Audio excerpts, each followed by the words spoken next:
ചൂടുപിടിച്ച തിരഞ്ഞെടുപ്പ് രംഗം. പ്രചാരണം സജീവമാക്കി മുന്നണികൾ. നാമനിർദ്ദേശ പത്രികാ സമർപ്പണം നാളെ അവസാനിക്കും. സൂക്ഷ്മ പരിശോധന മറ്റന്നാൾ.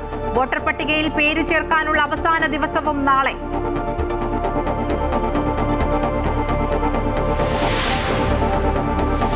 പാലക്കാട് CPM BJP ഡീലെന്ന് ആവർത്തിച്ച പ്രതിപക്ഷ നേതാവ് VD സതീശൻ. സംസ്ഥാനത്തെ ഏറ്റവും വലിയ നുണയനാണ് MV ഗോവിന്ദനെന്നും സതീശൻ. ഡീലാരോപണം അസംബന്ധമെന്ന് MV ഗോവിന്ദൻ. നേതൃത്വത്തിന്റെ രക്ഷയ്ക്ക് വേണ്ടിയുള്ള ഡീലെന്നും അണികൾ തള്ളുമെന്നും KC വേണുഗോപാൽ. പ്രതികരിക്കാതെ സണ്ണി ജോസഫ്.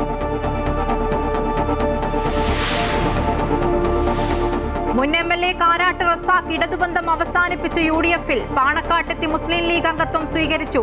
ചേർത്തുപിടിക്കുന്നതിൽ ഇടതുപക്ഷം പരാജയമെന്ന് റസാഖ്. ട്രെൻഡ് UDF-നൊപ്പമെന്ന് തെളിയിക്കുന്നതാണ് തിരിച്ചുവരവെന്ന് ലീഗ് നേതാക്കൾ.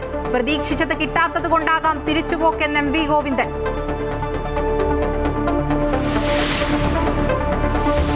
പയ്യന്നൂരിൽ മഞ്ഞുരുക്കം. നേതൃത്വത്തിന്റെ സമ്മർദ്ദങ്ങൾക്ക് വഴങ്ങി യൂത്ത് കോൺഗ്രസ്. സ്വതന്ത്രമായി മത്സരിക്കാനുള്ള തീരുമാനത്തിൽ നിന്ന് പിന്മാറി. വി കുഞ്ഞികൃഷ്ണന്റെ തെരഞ്ഞെടുപ്പ് പ്രചരണങ്ങളിൽ സജീവമാകാനും നിർദ്ദേശം. പുനലൂരിലെ പ്രതിസന്ധിയും നീങ്ങുന്നു. കോൺഗ്രസ് വിമത സ്ഥാനാർത്ഥി പിന്മാറും.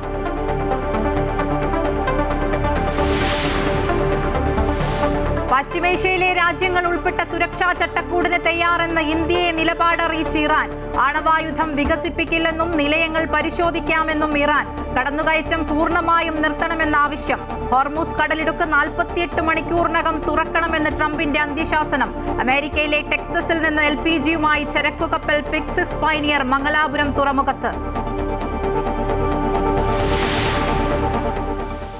ഒമാനിൽ മിന്നൽ പ്രളയത്തിൽപ്പെട്ട് വാഹനം മുങ്ങി 2 മലയാളികൾ മരിച്ചു. ഒരാളെ കാണാതായി. 4 കുട്ടികൾ ഉൾപ്പെടെ 6 പേർ രക്ഷപ്പെട്ടു. മരിച്ചത് തൃത്താല സ്വദേശികളായ ഷംലയും യൂസഫും. യൂസഫിന്റെ ഉമ്മ റംലയ്ക്കായി തിരച്ചിൽ തുടരുന്നു.